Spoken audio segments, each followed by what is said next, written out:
Welcome back to our virtual programming. Today we're going to be making a virtual steam paper plate frog craft. So some of the things that you will need for this video are as follows. You're going to need some green paint and some pink paint for the frog's coloring. And with that you will need some paint brushes. You're going to need a cup of water to clean your paintbrushes with some paper towels. You're going to need a glue stick and a stapler to hold the frog together. You're going to need yellow construction paper, red construction paper, and green construction paper. You're going to need googly eyes, a Sharpie, and a green marker, and some scissors. So let's get started. So first things first, take your paper plate and pour some pink paint on there and paint the inside of the paper plate. Now leave some space on the outer edge, like the rim there. Keep it white because we're going to paint that green later. Then you're going to fold your paper plate in half and you're going to clean off your paintbrush with your cup of water and your paper towel. Or you can use a different paintbrush. And you can see I poured green paint on the outside of the half of the paper plate, and you're just going to fill it in with the green paint. That's all there is to it. And then you're going to open it up and paint the green on the inside of the rim like we left space for. Now just beware, you should do this while the paint is dry, not like I did it, because it does make quite a mess. Okay, so next we're going to make the tongue for the frog. So we have a red piece of paper and we drew two parallel lines, and we're just going to cut that out, just a strip of paper. So then we're going to curl the tongue. We're going to take our scissors and press the paper up against it and pull it through. This isn't the best example of curling. You can look it up online. It's probably much better.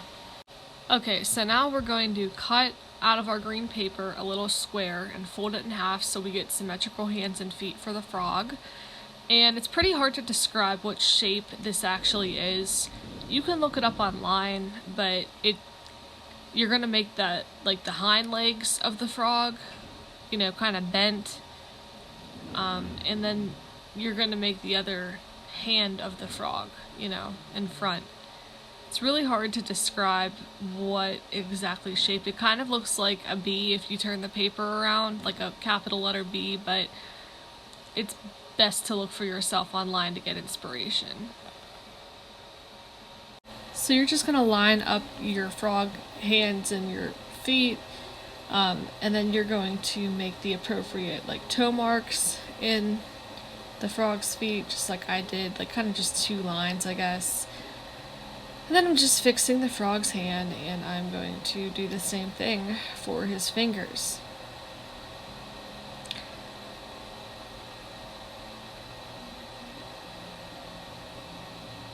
Okay?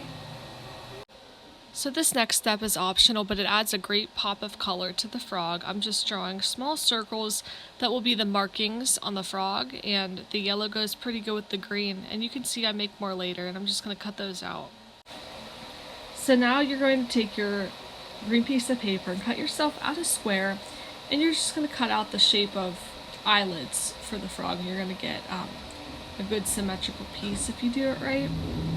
And then I'm going to cut more yellow circles out here for the markings on the frog. And I'm just going to glue those eyelids down, and I'm going to put the googly eyes on top of them, as you can see.